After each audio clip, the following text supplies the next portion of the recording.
I'm Johanna Yap, and this is my negosyo.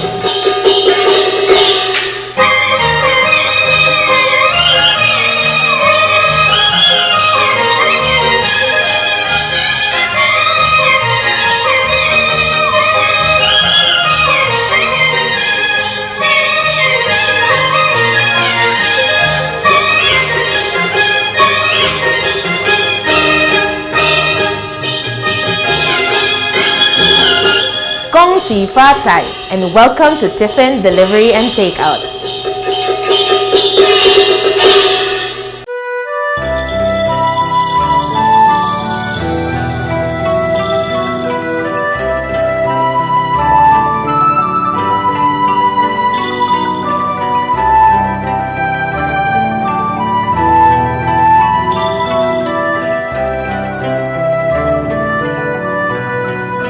So my name is Johanna Yap.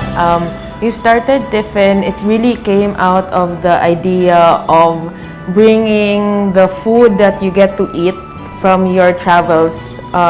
We chose Asia since Asia is really full of diverse flavors and very rich flavors, no?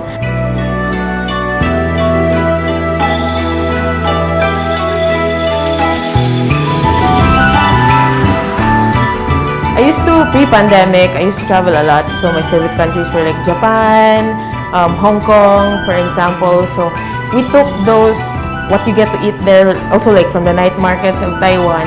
And then when I come back home, Patrick and I, my chef, business partner as well, we'd recreate it. And then eventually we thought, why not share it with the people of Cebu? So that's how Tiffin came to be. So it really started at home. So we're both like foodies, food enthusiasts lang yun. Like the love for food really came from travel and then bringing it back home. So that's how Tiffin started. And it's called Tiffin because Tiffin actually means lunchbox.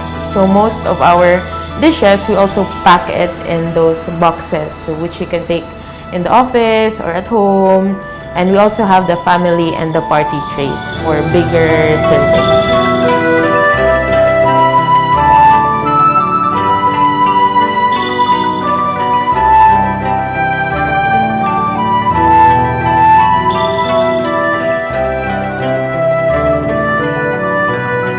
So my family, I'm not pure Chinese. My dad is pure Chinese, but although I'm half Chinese, we really practice the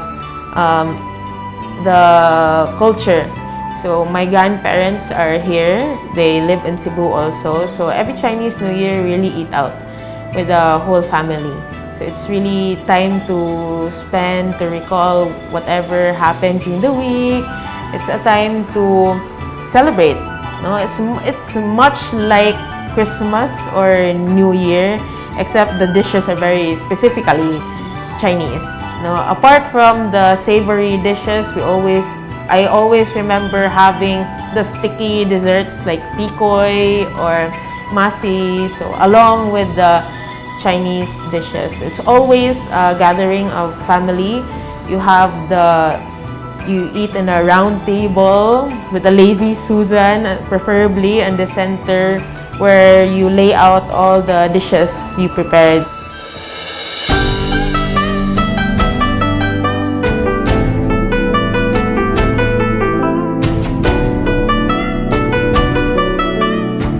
We take advantage of the occasions. We like to, especially for Asian celebrations and festivities.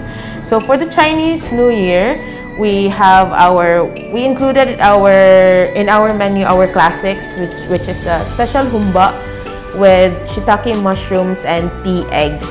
And then we have the salted egg shrimp. We have two types of tofu. We have the salted egg tofu, and we have also the tofu and pork floss. We have two types of miswa. We have the cha miswa. Cha means stir-fried. So it's stir-fried miswa, and then we also have the miswa sibot. So sibot soup, it's a soup. Sibot literally means in Chinese 4 spices.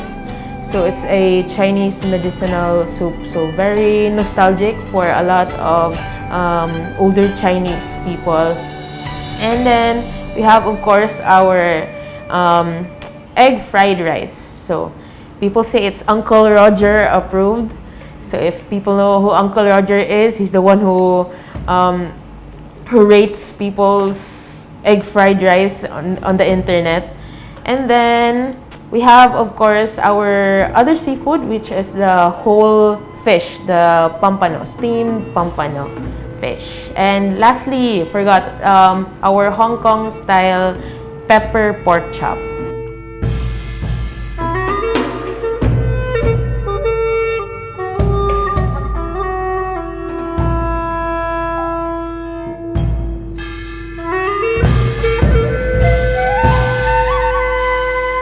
So in Chinese New Year, Chinese families usually have a what we call a family laureate style meal. So there's noodles, there's rice, there's seafood, there's pork. There's really about everything, one of every protein, for example.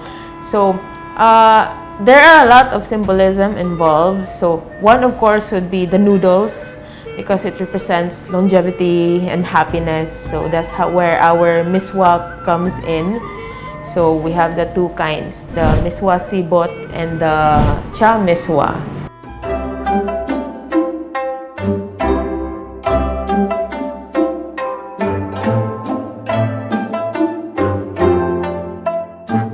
So ideally, the Chinese prefer that the noodles are like pliable, like they don't break easily, because it represents, of course, long life.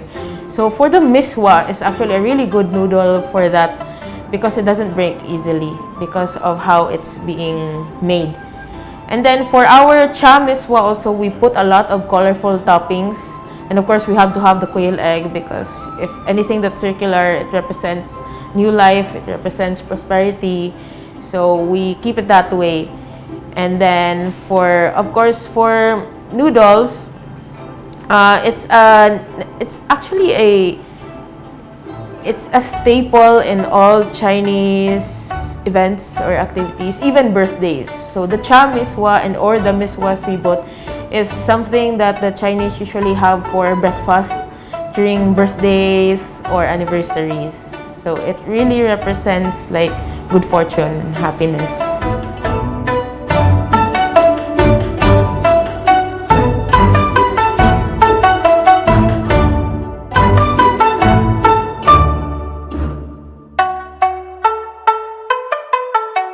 And then we also have the whole fish. It also, a lot of the contemporary Chinese would really say that you really have to have a whole fish on your table during Chinese New Year, because it represents fortune.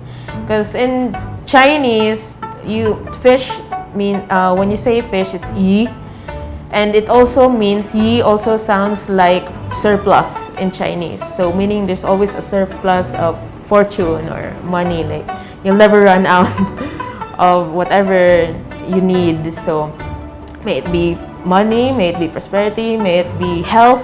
So that's why we have to have a whole fish. And it's also required, like when you eat the fish, you don't move it, like you don't bali the fish, because it represents like bad luck. You usually just have to remove the bone from the top and then eat it as it is.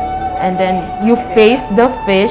The face of the fish has to face the respectable elderlies. It just represents respect.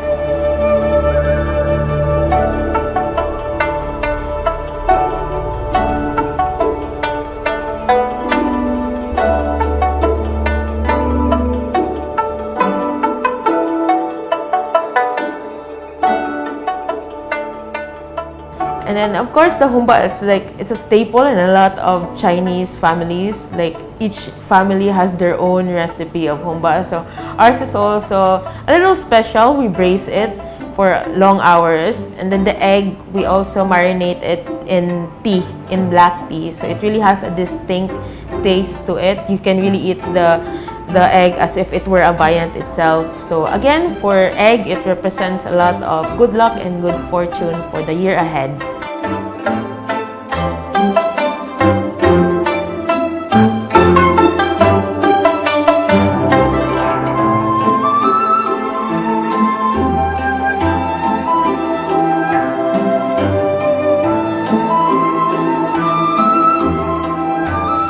So what makes us special is the dishes are very heartfelt. It really comes from my roots, and at the same time, like especially the miswa, sibot, and the cha miswa is something we've had when we were younger. At the same time, it comes from the heart because it came out of from our experiences from travel abroad. At the same time, we also want to make sure that we prepare our food in a way that's really, you can really feel our passion in our food. So that's why we don't use MSG. So we really use the spices, we use mirin, Chinese wine, for example, to really enhance the flavors in our dishes. And we don't do shortcuts. So like what I mentioned, it takes us hours. It takes us, like for the humba, for example, we braise it for a long time and make sure that the meat is tender. So yeah, we really go through the process and make sure that our food stays authentic as much as possible.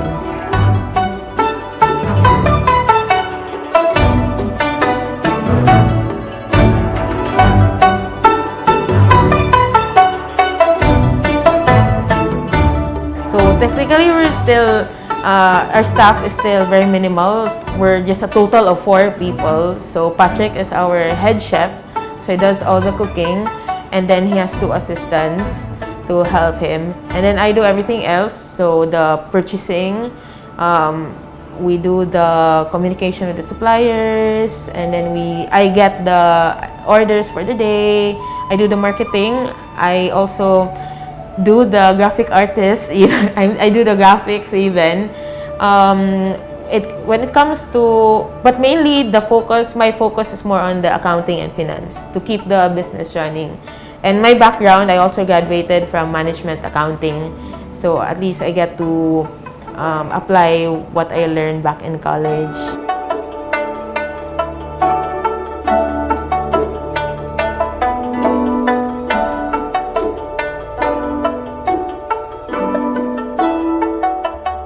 My business advice for my fellow millennials is you have to really you have to feed your idea, your passion, and then you have to really have planning towards it. And when you start a business, you might think, oh, if you have this capital, then I'm good to go. You really have to do a lot of research and development. You have to study your market and see how you can progress in the next months, especially now with we know life is very uncertain with COVID happening. We're just really glad that our business structure in the beginning fits well with the pandemic, since we did not consider having a dine-in concept. So we weren't able, so our investments were just enough to run a delivery and takeout business. And then people are more familiar already with the concept of delivery and takeout. So it wasn't easy for us to infiltrate the market. And really be wise when it comes to your spending. I think it really boils down to being financially responsible in your personal and with your business finances.